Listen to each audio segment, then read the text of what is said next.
ছোট পর্দার মাধ্যমে দর্শকের ঘরে ঘরে পৌঁছেছেন অভিনেত্রী সুস্মিতা দে। স্টার জলসা ধারাবাহিক কথার মধ্যে দিয়ে তিনি পেয়েছিলেন ব্যাপক জনপ্রিয়তা। সুস্মিতাকে দর্শক এবার দেখতে চলেছেন ওটিটির পর্দায়। আগেই ঘোষণা হয়েছিল যে হইচই এর আগামী সিরিজ কুহেলিতে দেখা যাবে তাকে।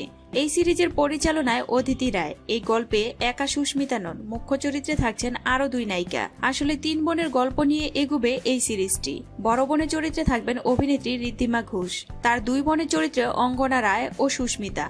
পুরো সিরিজের গল্প পাহাড়ি এলাকাকে কেন্দ্র করে এগোবে। ফেব্রুয়ারি থেকে শুটিং শুরু হয়েছে এই সিরিজের। টলিপাড়ার অন্ধরের খবর। সুস্মিতার সঙ্গে এই সিরিজে দেখা যেতে চলেছে টলিউডের এক জনপ্রিয় মুখকে।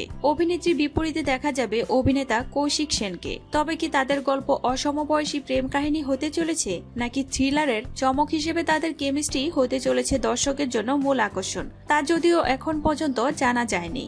তবে খবর, ইতিমধ্যে জোর কদমে পাহাড়ি অঞ্চলে চলছে কুহেলির শুটিং।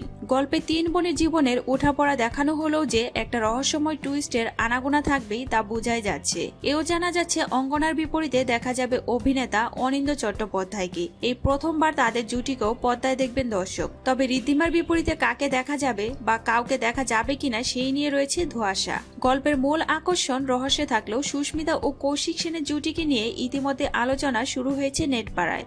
এর আগে যদিও অসমবয়সী প্রেমের গল্পে দর্শক দেখেছিলেন অভিনেতাকে। স্টার জলসার গুদুলি আলাপ ধারাবাহিকে মুখ্য চরিত্রে তাকে দেখে দারুণ ভালোবাসা দিয়েছিলেন দর্শক। ধারাবাহিকটিও জনপ্রিয়তার শিখরে পৌঁছেছিল। সেই মেগায় কৌশিক সেনের বিপরীতে দেখা গিয়েছিল অভিনেত্রী সুমু সরকারকে। এদিকে সুস্মিতার সঙ্গে কথায় সাহেব ভট্টাচার্যের জুটি ভুলতে পারেনি দর্শক। তাই যেমন এই জুটি ফেরার অপেক্ষায় থাকেন অনুরাগীরা, তেমনি নায়ক নায়িকার নতুন কাজের খবরে উচ্ছ্বসিত হন। এবার সুস্মিতার সঙ্গে কৌশিক সেনের এই অসমবয়সী জুটিকে কোনভাবে গ্রহণ করবেন দর্শক, সেটাই দেখার।